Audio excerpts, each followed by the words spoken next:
예수님은 양들의 큰 목자이십니다. 큰 목자라고 히브리서 13장 20절에 말씀을 하세요. 큰 목자가 있으면 작은 목자가 있습니다. 오늘 저녁에 오신 여러분들은 다 작은 목자들이십니다. 아니라고 생각하시는 것 같지만 오늘 저녁에 계시는 목회자들, 또 순장님들, 자녀들에게 영향력을 미치는 부모님들, 또 믿음의 다음 세대들에게 영향력을 미쳐야 할 어리고 연약한 성도들을 도와야 할 신앙의 선배된 수요 예배에 참여한 우리 모두는 사실은 작은 목자들입니다. 예수님은 작은 목자들인 우리들의 목자장이십니다. 큰 목자이십니다. 목자들을 이끌어가는 큰 목자이세요. 그래서 우리가 예수님처럼 되어야 하는 겁니다. 예수님처럼 되는 것은 참 쉽지 않습니다. 쉽지 않은 게 아니라 어렵습니다. 여러분, 예수님처럼 되는 게 쉽습니까? 어렵습니까? 근데 참 사랑의 교회도 대단하죠. 수요일 날 설교 시리즈 제목이 예수님처럼이에요. 쉽지 않은데, 근데 쉽지 않고 어렵지만 불가능합니까? 가능합니까? 불가능하면 예수님을 닮아라, 본받아라, 그렇게 성경에 요구하시면 안 되죠. 불가능한 걸 하나님이 요구하시면 안 됩니다. 근데 성경에는 분명히 예수님을 닮아라, 예수님처럼 살아라, 본받으라, 그렇게 요청을 하고 있습니다. 여러분, 본받는다는 것은 바울이 데살로니가 교회 성도들에게 그렇게 말해요. 너희가, 데살로니가 교회 성도들인 너희가 우리와 주를 본받은 자가 되었다 그랬어요.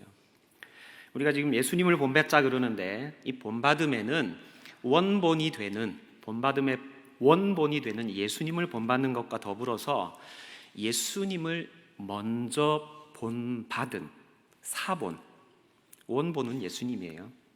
예수님처럼 닮아가려고 예수님을 본받아가는 사본이 되는 신앙의 선배들, 작은 목자들, 우리라고 하는 바울과 그의 전도팀들, 그런 사람들을 본받아가는 것도 포함이 되는 겁니다. 그래서 바울이 고린도전서 11장 1절에서 내가 그리스도를 본받는 것 된 것 같이, 본받는 자 된 것 같이 너희는 나를 본받아라. 너희가 나를 본받으면 내가 예수님 본받고 있기 때문에 예수님 본받는 것이다. 그렇게 바울이 이야기를 했어요. 여러분, 이 본받는다는 것은 단순하게 지식을 전수하는 게 아닙니다. 흉내를 낸다는 게 아닙니다. 생명력을 전수하는 것이고 스피릿을 전수하는 겁니다. 그래서 예수님을 본받는다, 이건 예수님의 생명력을 본받는 것이고 예수님의 스피릿을 내 것으로 삼는 것입니다. 오늘 우리가 본받아야 될 생명력, 예수님에게서 전수받아야 할 스피릿이 무엇입니까? 예수님을 본받는 책임입니다. 책임지는 거예요. 책임과 관련해서 우리가 주님 본받으려면 뭘 책임지셨는지 예수님이 알아야 되겠죠? 그죠? 무엇을 책임지셨는지, 어떻게 책임지셨는지, 그럼 우리는 어떻게 책임지신 예수님을 본받을 수 있는지, 이걸 오늘 정리를 해야 되겠죠? 그죠? 오늘 설교의 세 대지입니다. 예수님이 뭘 책임지셨느냐, 그리고 그 책임을 어떻게 지셨느냐, 그럼 예수님처럼 되려고 하는, 예수님을 본받으려고 하는 나는 어떻게 해야 예수님처럼 책임지는 인생을 살 수 있냐라고 하는 이야기를 하려고 합니다. 먼저 예수님은 무엇을 책임지셨느냐라고 하는 부분에 대한 이야기를 나누려고 합니다. 자막 보여주세요. 네, 예수님은 무엇을 책임지셨는가? 먼저 예수님은 구원과 꼴과 생명을 책임지십니다. 오늘 읽은 본문 9절 말씀 다시 한번 보십시오. 9절 말씀 같이 화면으로 읽겠습니다. 시작. 누구든지 나로 말미암아 들어가면 구원을 받고 또는 들어가며 나오며 꼴을 얻으리라 그랬어요. 예수님이 양의 문이신데 예수님을 통해서 들어가면 구원을 얻는다 그랬어요. 예수님을 통해 들어가는 사람들의 구원을 책임지셨어요. 그리고 예수님을 통해 들어가고 나오는 사람은 풍성한 꼴을 얻었습니다. 예수님은 푸른 초장 맑은 시내로 영혼을 인도하시고 양떼의 먹을거리를 책임져 주시는 삶을 사셨어요. 사역을 감당하십니다. 10절도 한번 보세요. 시작. 내가 온 것은 양으로 생명을 얻게 하고 더 풍성히 얻게 하려는 것이라 그랬어요. 예수님이 또 뭘 책임지시느냐? 양에게 생명을 얻게 하고 풍성한 생명의 수준에 도달하도록 그저 깔딱깔딱 숨만 붙어 있는 그런 수준이 아니라 풍성하게 생명을 누리도록 하는 책임을 지셨다는 것입니다. 두 번째로 예수님이 지신 책임이 무엇이냐? 두 번째로 예수님이 지신 책임은 우리에 들지 아니한 다른 양들도 책임을 지셨습니다. 16절 말씀인데 한번 읽어보실까요? 16절 말씀 시작. 이 우리에 들지 아니한 다른 양들이 내게 있어 내가 인도하여야 할 터이니 그랬어요. 이 우리라는 말은 유대 그리스도인들의 공동체를 말합니다. 예수님은 유대인들에게 먼저 복음을 전했어요. 근데 유대인들만을 위한 목자가 아니라 온 세상의 죄인들을 향한 목자로 이 땅에 오신 분이 우리 주님이셨습니다. 예수님은 유대인들을 구원해내는 책임만을 지신 것이 아니라 유대인이라고 하는 우리 안에 들지 않은 다른 양들도 구원해내, 인도해내 구원과 꼴과 풍성한 생명을 누리도록 하셔야 할 선한 목자이셨습니다. 예수님께서 지신 책임이에요. 예수님을 통해 하나님께로 나아가는 자, 우리 안으로 들어가는 자에게 구원의 은혜를 베푸셨고 그들에게 푸른 초장 맑은 시내로 인도하여서 풍성한 꼴을 먹고 누리도록 하셨고 그들에게 영원한 생명을 허락하시면서 그 생명이 깔딱깔딱 숨이 넘어갈 정도로 붙어 있는 정도의 수준이 아니라 정말 차고 넘치는 생명, 더 풍성하게 부어주시는 한이 없으신 생명을 받아 누리게 하는 그런 책임을 지셨습니다. 어떻게 그 책임을 지셨느냐? 예수님은 어떻게 그 책임을 지셨느냐? 예수님은 양들을 위하여서 목숨을 버리시면서 그 책임을 지셨어요. 11절 말씀입니다. 한번 읽어보겠습니다. 나는 선한 목자라 선한 목자는 양들을 위하여 목숨을 버리거니와 그랬어요. 여기 선한 목자라는 말은 헬라어로는 칼로스라고 하는 형용사인데 이 선하다라는 헬라어 단어는요 좋은 예수 그리스도의 좋은 일꾼이 되라 그렇게 사용이 될 때 좋은이라는 단어로 번역이 되기도 하고요. 그 다음에 너희 착한 행실을 보고 아버지께 영광을 돌리게 하라. 이 착한이라는 단어도 칼로스예요.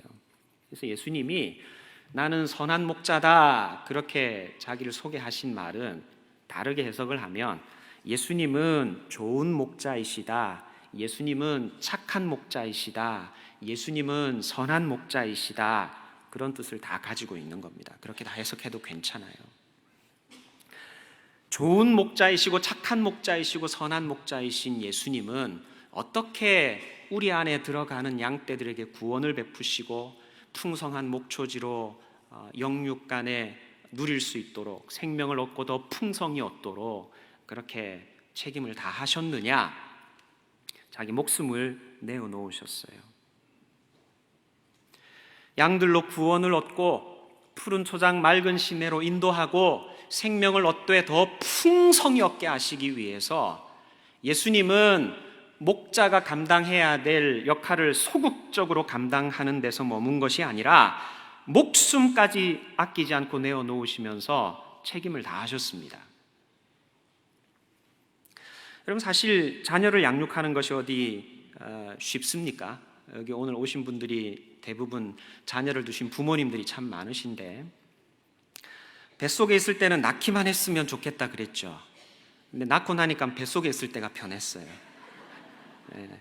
젖만 떼면 좀 나아지지 않을까 그러는데, 기저귀를 떼고 나서도 왜 그렇게 천방지축 여기저기 쥐어박고 터지고 넘어지고 자빠지고 하는지, 밥을 먹이려면 입에 들어가는 것보다 밖으로 흐르는 게 더 많고, 밥 한 번 먹고 나면 전쟁터라 청소하는데 시간 더 들여야 되고, 이놈을 안 먹일 수도 없고 먹이자니 힘들고, 사춘기 끝나면 이제 좀 해방되려나 했는데 대학 가는 것 때문에 무거운 짐 지고 살다가, 대학 졸업하면 이제 지가 알아가지고 직장 구하고 며느리 데리고 오겠지 그랬는데 직장도 못 구하고 집에 구들장 이고 누워가지고 결혼은 꿈도 못 꾸고 자빠졌고, 애 새끼 결혼시키고 나면 이제 다 집 내려놨나 그렇게 생각을 했는데 임신했다고 와서 애 받아 달라 그러고 애 봐달라 그러고. 여러분, 사람 구실 제대로 하게 하는 게 만만한 일입니까? 자녀 하나 낳아서 기르는 게 참 쉽지 않습니다. 영적으로 풍성한 생명을 누리게 하는 것, 한 영혼을 죄에 매여 종로로 타던 데서 건져내어서 푸른 초장 맑은 시내로 인도하고 하나님이 공급하시는 차고 넘치는 생명을 누리게 하는 것, 그것이 영적으로 쉬운 일이겠습니까? 여러분, 우리 주님도 이 땅에 오셔서 선한 목자이셔서, 좋은 목자이셔서, 착한 목자이셔서 그 우리 안에 들어오도록 제자들을 택하시고 부르시고 그들에게 생명까지 내어 놓으시면서 훈련시키셨지만, 3년 동안이나 훈련시키셨지만 가룟 유다 나왔어요. 영적으로 제대로 된 사람 구실하게 하는 것이 그만큼 어렵다는 겁니다. 쉽지 않다는 거예요. 그래서 예수님은 생명을 내놓는 겁니다. 근데 오늘 본문에 보면 생명을 내어놓는 선한 목자이신 주님과 대비가 되고 있는 조금 이미지가 그렇게 썩 좋아 보이지 않는 단어가 등장합니다. 삭군입니다. 삭군. 에이씨, 삭군 목자 같으니라고. 여러분, 이런 말 들으면 이원주 목사님 기분 좋으세요? 네, 기분 안 좋습니다. 네. 삭군이라는 말 들으면 되게 기분 좋지 않습니다. 이 삭군이라는 말은 사실은 삭을 받고 일을 하는 사람입니다. 삭이라는 말은 요즘 현대어로 말하면 월급입니다. 월급을 받고 고용되어서 일하는 사람입니다. 주인이 아니라는 말이에요. 고용된 일꾼이라는 뜻이에요. 대가를 받고 일하는 사람입니다.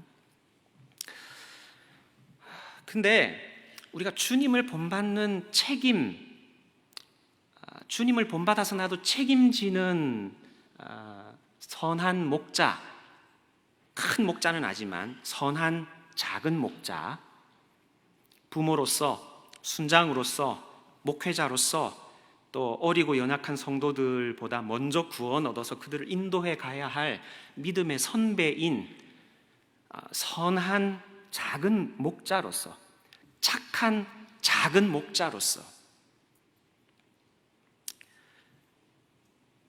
내가 사역을 해 나갈 때 예수님이 하신 것처럼 목숨을 내어놓는 방식으로 책임을 질 것이냐, 무한 책임을 질 것이냐, 아니면 월급을 받는 것만큼만 책임지는 유한 책임을 지는 고용된 일꾼이 될 것이냐, 이걸 오늘 우리가 결정을 해야 한다는 겁니다.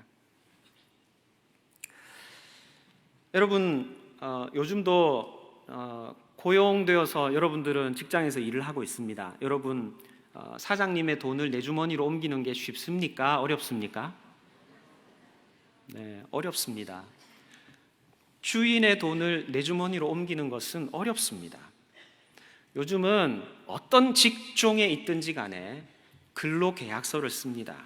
내가 직장에 들어갈 때 내가 월급 얼마를 줄 테니까, 연봉 얼마를 줄 테니까 너는 그 연봉의 대가로 이만큼 일을 하고 이런 짓을 해서는 안 되고 이렇게 회사에서 일을 하는 사람이 되어야 한다는 조건을 아주 길게 정리해서 읽고 동의를 하는지 약속을 받아낸 다음에 사인을 하고 근로계약서를 씁니다.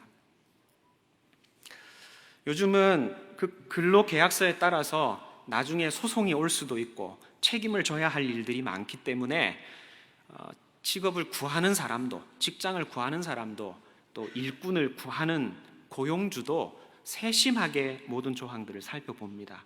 그래서 어떤 직장에 들어갈 때는 기본적으로 자기 값을 해야만 내 주머니에 월급이 들어오게 돼 있어요. 많이 세련되어졌습니다. 예전처럼 이런 계약서도 없이 일을 할 때하고는 달라졌어요. 근데 여러분, 계약서라고 하는 것을 딱 쓰고 나면, 그 계약서를 쓰고 난 다음에 내 마음속에 오늘은 내가 이 회사를 위해서 좀 더 열심히 일해볼까? 야근을 좀 해볼까? 이런 마음이 생길 때 야근까지 잘 하겠습니까? 야근을 안 해도 월급이 나오니까 됐다 그만해라 그만. 내일도 너 야근 안 해? 그렇게 사장님이 말하면 책임질 수 있어? 오늘 네 마음이 동해가지고 야근해야지 그런 마음 생겼다고 야근했다가 너 내일 뒷감당할 수 있겠니? 이런 마음이 생겨서 계약서라는 걸 쓰고 나면 월급 받을 만큼만 일하는 겁니다. 사장님이 올해 작년보다 매출이 2배가 돼가지고 엄청나게 수익을 가져왔어요. 수고한 직원들에게 내가 성과급을 좀 줄까? 이렇게 생각했다가 내년도에 매출이 안 오르면 어떡하지? 성과급이랑 연봉을 딱 올려줬다가 내년도에 수익이 절반으로 딱 반토막 나면 내년도에 올해는 뭐 없습니까? 이렇게 말하면 내가 내놓을 게 없을 텐데 됐다 연봉 준 걸로 그냥 땡치자. 그것만 하면 됐어. 내가 계약서대로 해주는데 뭐 나한테 토를 달 사람이 있겠어? 이런 마음이 들게 돼버리는 거죠. 그것이 고용된 사람과 고용한 사람 사이에서 일어나고 있는 일입니다. 요즘은 평생 직장 이런 말 없어졌어요. 사장님이 우리 아버님 같은 분이세요. 이런 이야기 안 합니다. 직장이 제 가정 같은 곳입니다. 이런 얘기 잘 안 해요. 예전에는 안 그랬었는데 지금처럼 계약서가 세련되어지거나 회사가 요구하는 기준들이 명확하게 정의되어 있지는 않았지만 그래도 사장님은 우리 아버지 같은 분이었고 직장은 가정 같은 곳이었고 내 마음이 동하기만 하면 야근을 하고도 야근 수당 안 주어도 그걸 기쁘게 휘파람 불면서 퇴근할 수 있는 세상이었는데 지금은 내 마음이 동해도 계약서만큼 했는데 오늘 내가 야근하고 나서 내일 야근 왜 안 하느냐를 얘기를 들을 이유가 뭐가 있어? 라는 생각을 하는 시대가 되었다는 거죠. 여러분, 근데 오늘 우리가 주님의 선한 목자 되신 주님의 목숨까지 내어놓는 무한 책임에 대해서 지금 배워야 될 사람들인데 부모와 자녀 간에도 예수 그리스도를 믿는 가정 안에도 목회자와 성도 간에도 순장과 순원 간에도 지금 제가 좀 전에 말씀드렸던 직원과 고용주, 직원과 사장 사이에 관계를 맺고 있는 그런 관계의 패턴이, 사고의 패턴이 벌써 우리 마음속에 많이 스며들어와 있어요. 좀 듣기에 기분 나쁠 수 있는데 우리 안에 고용된 직원의 정서가 깊숙이 자리를 하고 있어요. 이건 조금 제가 멋있게 말한 거고요. 조금 오리지널로 제가 아주 자극적으로 말씀드리면 우리 안에 사꾼의 정서가 깊숙이 들어와 있어요. 기분 좀 나쁘죠? 저도 사실 좀 기분 좀 나빴어요. 말씀 묵상하면서. 그래서 저한테도 물어봤습니다. 자, 한번 보세요. 여러분, 요즘 부모와 자녀 사이에 집사님, 애들 학원비에 재수 비용에 그거 다 탈탈 털어가지고 나중에 전세금까지 다 탈탈 털어가지고 애들 다 키워놔봐. 뭐 돌아오는 게 있는 줄 알아? 애인 만나가지고 눈 뒤집어지면 부모한테서 조금이라도 더 얻어가지고 조금이라도 더 뺏어가지고 독립해가지고 잘 먹고 잘 살려고 할 거야. 그거 다 소용없다 그거. 이렇게 말해주는 부모님이 옆집에 있습니까 없습니까?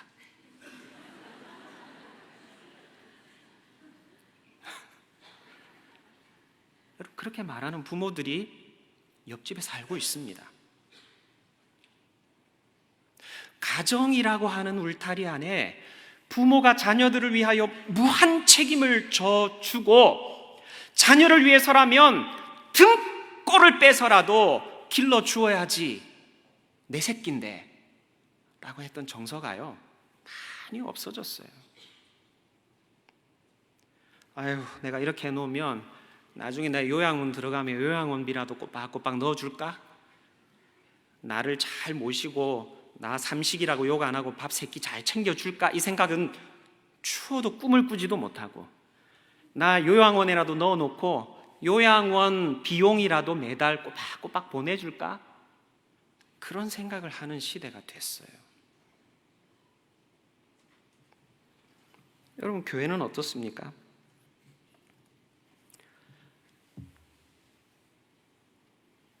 목회자들은 어떨까요? 야, 김 목사, 나도 다 해봤는데 그래줘 봤자 그것도 한때다. 순장님들도 순원들도 다 그래봤자 성도들 뿐이야. 할 만큼만 해. 너 몸 상하고 나중에 마음 상한다.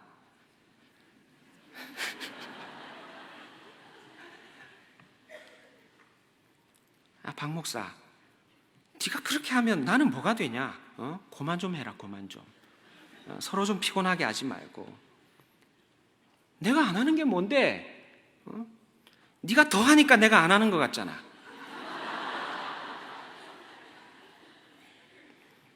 이건 우리 교회의 말이 아니고 다른 교회를 섬기는 부목사님이 후배 부교역자에게 하는 말이랍니다.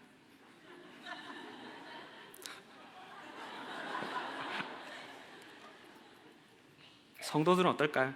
박 집사님, 목사님 잘 들어봤자 소용없다. 다른 교회 부임하시고 나면 끝이야. 나도 다 해봤어. 그래서 뭐가 남는데? 아주 나이스해졌어요. 성도들이 예의가 바릅니다. 배려를 합니다. 그런데 우리 마음속에는 이런 유한 책임의 정서가 마음속에 많이 들어와 있어요. 예수 믿는 가정의 부부는 어떨까요?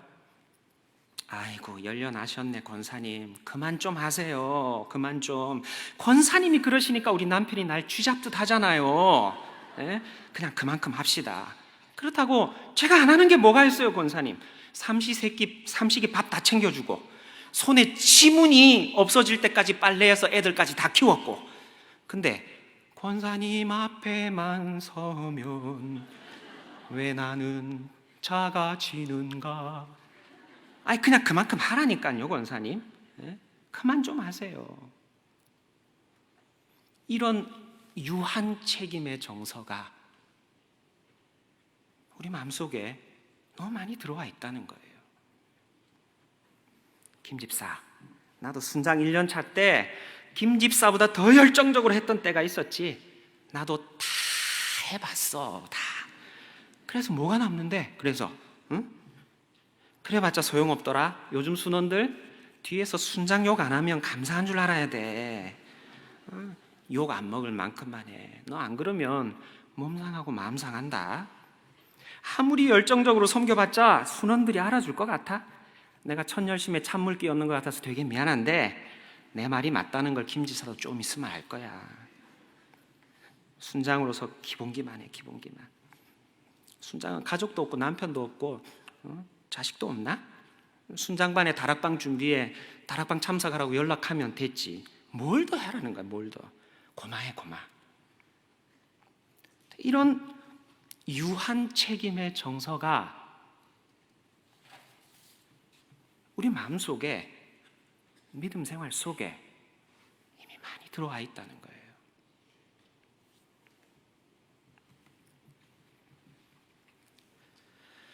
여러분, 오늘 우리가 본받아야 될 책임을 지신, 목숨까지 내어놓으시면서 구원과 꼴과 풍성한 생명에 책임을 지신 우리 주님은 목숨까지 내어놓는 무한 책임을 지신 분이셨어요. 그래서 선한 목자, 착한 목자, 좋은 목자이신 것입니다. 근데요, 우리 안에는 하나님께서 짝지어 주신 배우자에 대해서 유한 책임에 머물려는 마음이 있고, 하나님이 내게 허락해 주신 자녀들을 향해 유한 책임만 지려는 생각들이 어느새 들어와 있고, 하나님께서 내게 맡겨주신 피로 값주고 사신 영혼들에 대해 무한 책임이 아니라 유한 책임으로 자신을 위로하려는 마음이 이미 우리의 마음속에 많이 들어와 있다는 것입니다. 여러분, 사꾼은 무한 책임이 아니라 유한 책임을 지는 사람이기 때문에, 대가를 받고 일을 하는 사람이기 때문에, 양이 자기 양이 아니기 때문에, 자기 소유가 아니기 때문에 이리가 오는 것을 보면 양을 버리고 달아납니다. 그래서 이리가, 늑대가 양을 물고 도망가거나 양떼를 흩어버립니다. 양떼를 해쳐버립니다. 양은 그 떼를 놓쳐버리면, 자기 무리 속에 함께 움직이지 못하면 길을 잃어버리거나 맹수의 표적이 될 수밖에 없는 존재입니다. 양을 돌보지 않는 것이죠.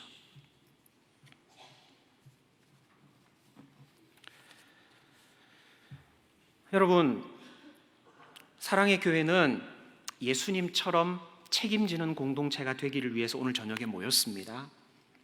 예수님처럼 책임지는 공동체는 유한 책임을 규정한 계약서가 움직여가는 교회가 아닙니다.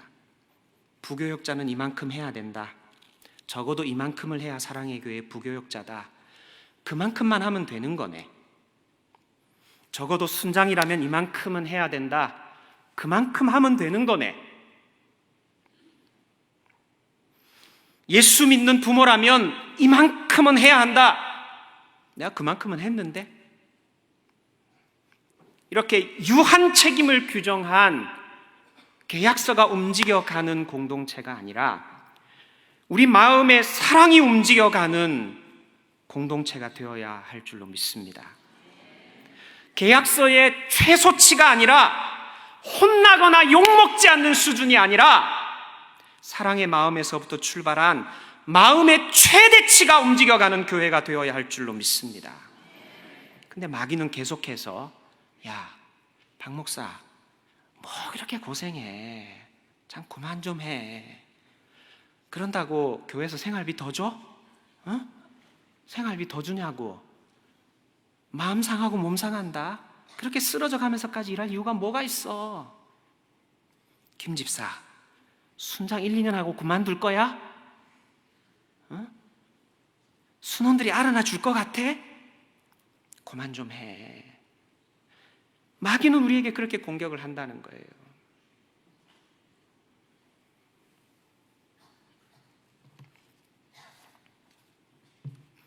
여러분, 이런 마귀의 공격 앞에서 우리가 어떻게 해야 됩니까? 우리 답 다 압니다. 예수님처럼 해야 됩니다. 예수님도 겟세마네 동산에서 공격을 받았지만, 그만 좀 해라, 네가 목숨까지 내어놓을 이유가 뭐가 있니? 그만 좀 해라, 이 땅에 와서 불편하게 3년 동안 사역했으면 됐다, 목숨까지 내어놓아야 될 이유가 뭐니? 그만 좀 해라. 알아준다든 마귀가 공격했지만 주님은 목숨을 내어놓기까지 무한 책임을 지셨어요. 우리 다 무한 책임을 져야 합니다. 무한 책임 지려고 이 저녁에 나온 겁니다. 할렐루야. 그런데 누가 먼저 해야 됩니까? 그것도 답을 우리는 다 알고 있습니다. 내가 먼저 해야 됩니다. 왜 그렇습니까? 주님이 먼저 하셨기 때문에 그래요. 어떤 태로도 해야 됩니까? 억지로 해야 됩니까? 계약서에 근거해서 이거 안 지키면 혼날 거니까 해야 됩니까? 근근히 최소치만 혼나지 않을 정도로만 유한 책임의 수준만큼만 해야 됩니까? 우리 마음의 최대치를 기쁨으로 자원해서 내어드려야 합니다. 우리 주님께서 이를 내게서 빼앗는 자가 있는 것이 아니라 내가 스스로 버리노라 18절 말씀에서 그렇게 얘기하신 것처럼 자원하는 심령으로 목숨까지를 내어놓는 무한 책임을 지는 작은 목자들이 되어야 합니다. 그럼 우리가 어떻게 예수님을 본받을 수가 있을까요? 예수님은 구원과 꼴과 생명을 유대인이라는 울타리 속에 있는 사람들만이 아니라 우리 밖에 있는 사람들까지 구원해내어 풍성한 꼴과 풍성한 생명을 누리도록 하는 책임을 지셨는데 어떻게 지셨느냐? 목숨까지 내어놓는 무한 책임으로 자원하는 심령으로 그렇게 하셨다는 거예요. 그럼 우리가 어떻게 목숨까지 내어놓는 무한 책임에 선한 목자, 착한 목자, 좋은 목자 되시는 주님을 따라가는 작은 목자들이 될 수가 있는가? 비결이 있다면 그것이 무엇인가? 그걸 오늘 이제 마지막으로 정리를 하려고 합니다. 여러분 14절 15절 말씀 한번 보겠습니다. 시작. 나는 선한 목자라. 나는 내 양을 알고 양도 나를 아는 것이 아버지께서 나를 아시고 내가 아버지를 아는 것 같으니 나는 양을 위하여 목숨을 버리노라. 여러분 여기 안다는 단어는 기노스코라고 하는 헬라어 단어입니다. 그냥 지식적으로 아는 게 아니라 체험적으로 안다는 거예요. 예수님이 하나님을 아는 것은 지식적으로 아는 것이 아니라 체험적으로 아는 것입니다. 예수님의 마음을 알고 하나님의 마음을 알고 하나님의 젖은 눈시울을 알고 하나님의 관심이 어디로 흘러가고 있는지를 알고 하나님이 저 세상에 죽어가는 영혼들을 향해 어떤 애통해하는 마음과 절박한 심령으로 구원해내기를 원하는지를 예수님은 체험적으로 아는 분이셨어요.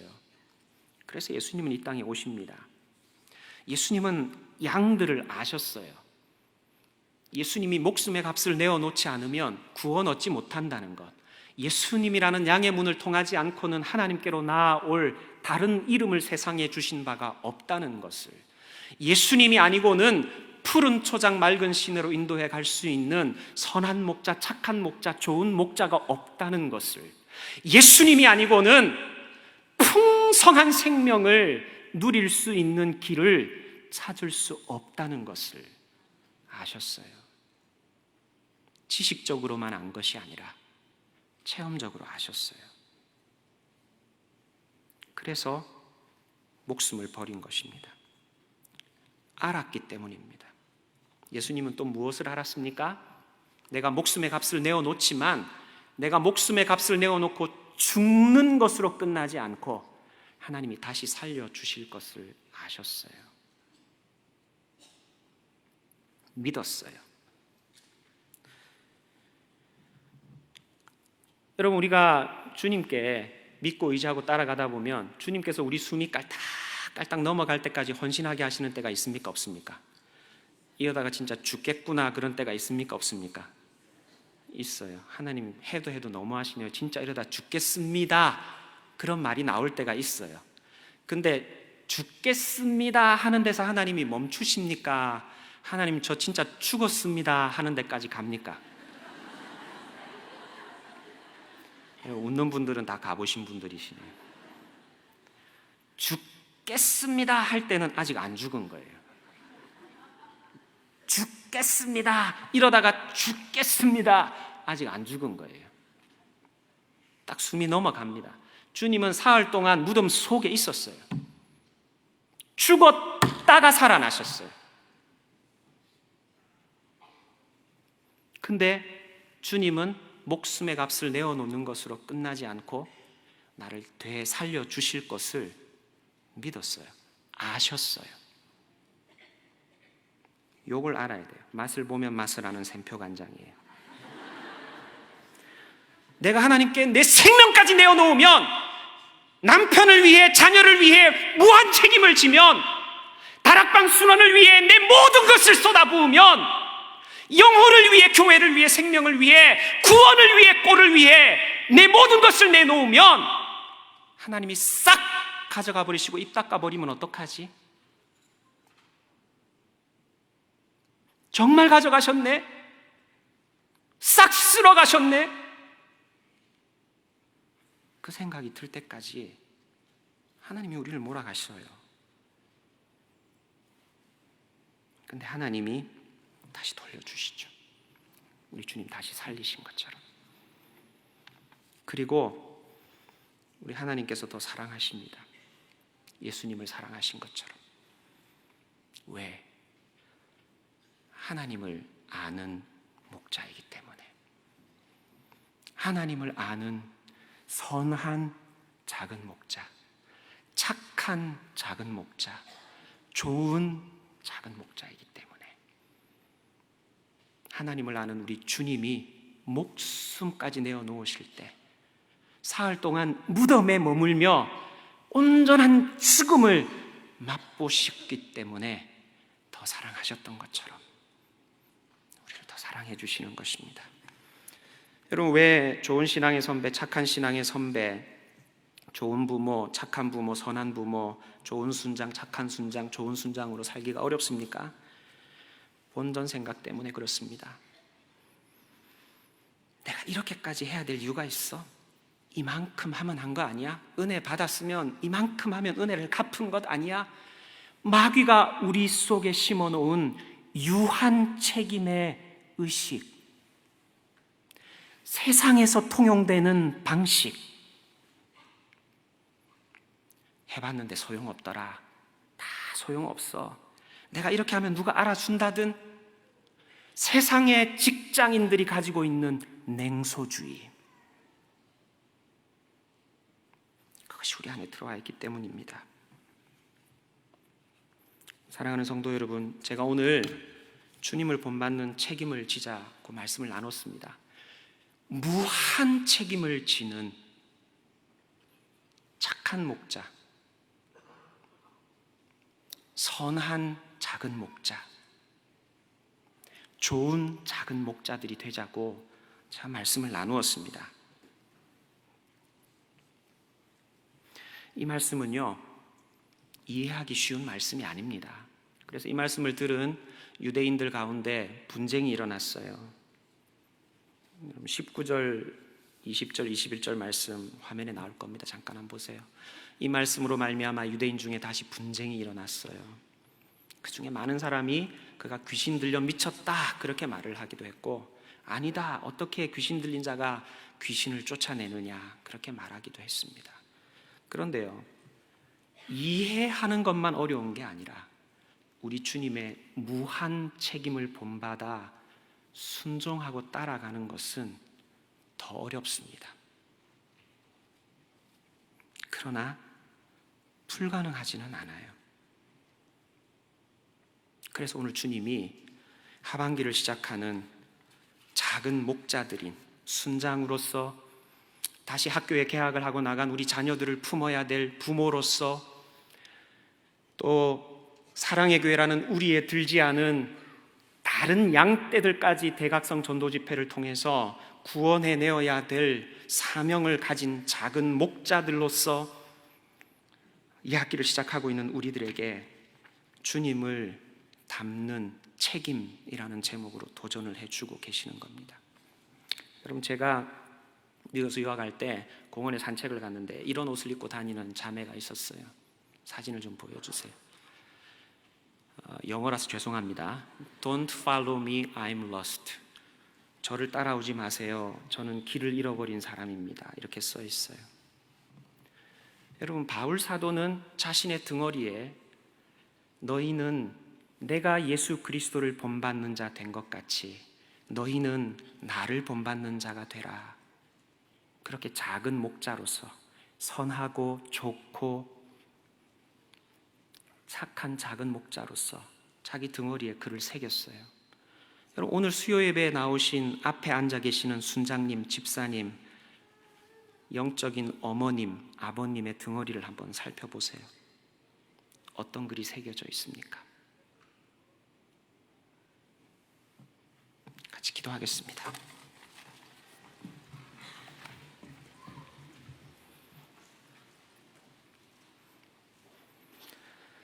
하나님 아버지, 감사합니다. 지난 상반기의 뜨거운 사역과 이 여름의 무더위를 다 뒤로 하고 이제 하나님께서 하반기의 사역을 우리 손에 들려주시고 우리 앞에 펼쳐주십니다. 주님을 본받기 원합니다. 무한 책임을 지신 주님을 본받아 양으로 구원을 얻고 풍성한 꼴을 얻고 풍성한 생명을 누리게 할 수 있는 목자장 되신 주님, 큰 목자이신 주님을 따르는 착한 작은 목자, 선한 작은 목자, 좋은 작은 목자 되기를 원합니다. 주님을 더 알게 하시고 하나님의 마음을 더 알게 하시고 양떼들의 상황을 더 잘 아는 주님을 닮은 자 되게 하여 주옵소서. 예수님의 이름으로 기도합니다. 아멘.